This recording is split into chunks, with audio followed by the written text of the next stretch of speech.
Hello, this is the TradeSite US stocks and futures market preview for the rest of the week, Thursday the 21st and Friday the 22nd of April 2022. Hope you had a good trading.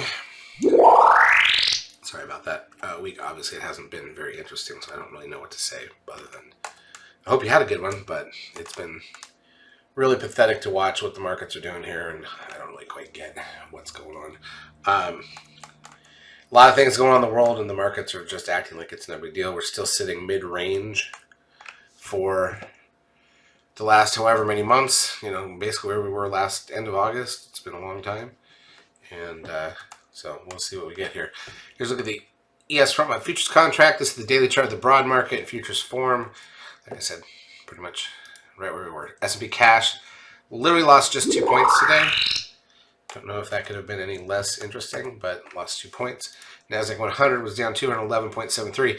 Interesting thing was that after Netflix completely biffed their earnings yesterday, and we knew the futures were down because Netflix was going to gap down, futures came all the way back and actually opened up, even on the Nasdaq side, but then sold off later in the day. The SOX down 11 points, hanging more near the lows. Look at that bounce right off that risk line. So cool.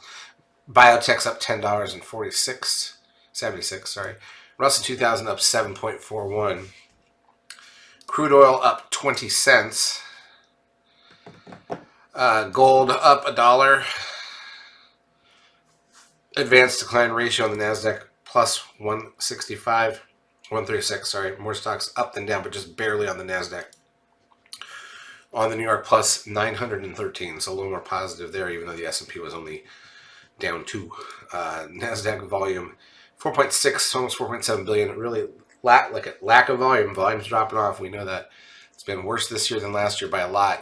Well, at least by 20% or so. VIX back down to 20.32, down $1.05. The trend closes at 1.10, puts the 10-day at 0.89.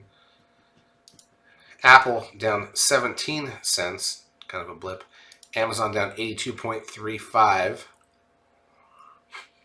Facebook down 16.89.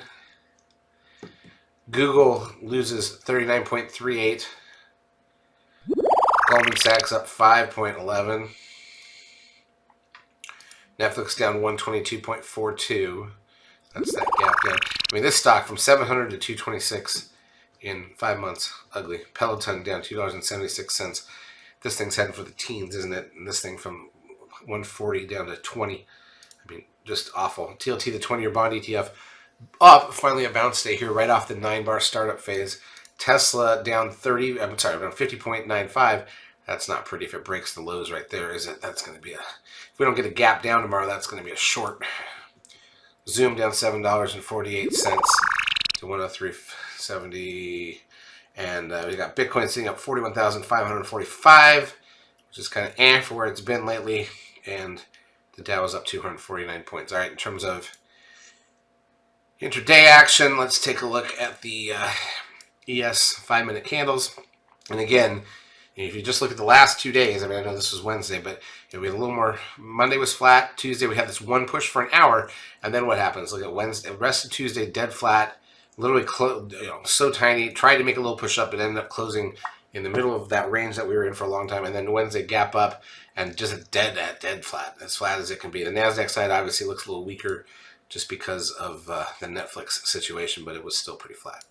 All right, in terms of data coming out, still we got the CPI out of Europe overnight. We got the Philly Fed Manufacturing Index, the weekly initial and continuing jobless claims numbers at 8:30 a.m. Eastern Time. CB leading index at 10.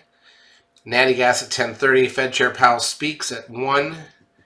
Australia's got some numbers. Then going into Friday, the flash services and manufacturing PMI numbers from all the various European countries, the UK, everything.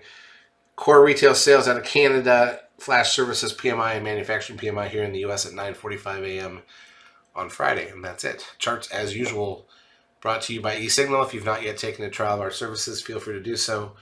We will help you out for a couple weeks. Have a great trading Thursday and Friday, and good weekend.